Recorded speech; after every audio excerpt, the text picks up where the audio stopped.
చాలామంది గ్రూపులు కట్టకుండా ఆగిపోయారు. ఎందుకంటే వాళ్ళు తీసేస్తారు కదా, మనం కట్టడం ఎందుకని చెప్పేసి. అలా చాలా గ్రూపులు డిఫాల్టర్స్గా మిగిలిపోయినటువంటి పరిస్థితి నేను తర్వాత గమనించడం జరిగింది.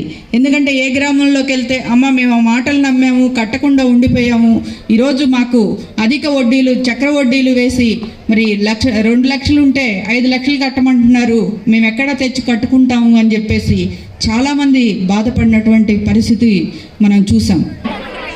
అది కూడా సక్సెస్ఫుల్గా కూడా జరుగుతుంది. ధన్యవాదాలు. ప్రతిపాడు తహసీల్దార్ గారు.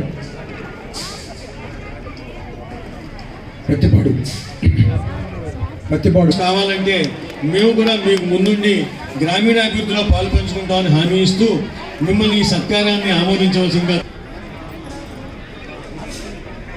అంటే చాలా అధికమైనటువంటి వడ్డీలు, అట్లా మన అవసరాల కోసం వడ్డీలకు తెచ్చుకొని మరి ఆ వడ్డీలు తీర్చలేక మరి అప్పుల పాలయ్యి రకరకాల ఇబ్బందులు పడుతూ ఉన్నటువంటి పరిస్థితి మన ముఖ్యమంత్రి గారు పాదయాత్రలో గమనించినప్పుడు ఆయన జగనన్న తోడు కార్యక్రమం ద్వారా ఈరోజు చిరు వ్యాపారాలు చేసుకునేటువంటి వారికి 10,000 రూపాయలు ఆర్థిక సాయాన్ని అందించి మరి దాని మీద ఏదైతే వడ్డీ ఉంటుందో దాన్ని ప్రభుత్వమే మన జగన్మోహన్ రెడ్డి గారే చెల్లించేటువంటి 30 లక్షల పైచిలకు, అంటే 30,75,000 మంది వరకు రేపు మహిళల పేరు మీద ఇళ్ల పట్టాలు మన జగనన్న ఇవ్వబోతా ఉన్నారు.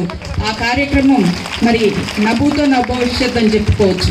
ఎందుకంటే మన ఇక్కడ చాలామంది ఉండుంటారు, అమ్మ మాకు ఇళ్ల స్థలం లేదు, ఒక్క స్థలం ఇప్పించండి అని చాలాసార్లు చాలామంది అడిగినటువంటి దాఖలాలు ఉన్నాయి. కానీ ఒక శాసనసభ్యులుగా మేమెవరం గట్టిగా చెప్పలేకపోయేవాళ్ళం, మీకు స్థలం ఇస్తామని. ఉంటే ప్రభుత్వ భూమిలో ఇప్పించాలి, లేదంటే ప్రభుత్వం కొనుగోలు చేసి ఇవ్వాలి. కానీ అక్కడ ఉన్నటువంటి మార్కెట్ వాల్యూ ప్రకారం కొనాలంటే ఒక్కొక్క ఎకరం 50 లక్షలు, 1 కోటి రూపాయలు ఉన్నటువంటి పరిస్థితులు కూడా ఉన్నాయి. మరి 1 కోటి రూపాయల్లో ప్రభుత్వం చెల్లించి ఇవ్వాలంటే గతంలో ఎవ్వరూ కూడా ఆ సాహసం చేయలే. మరి దాదాపు ప్రతిపాడు తహసీల్దార్ గారు.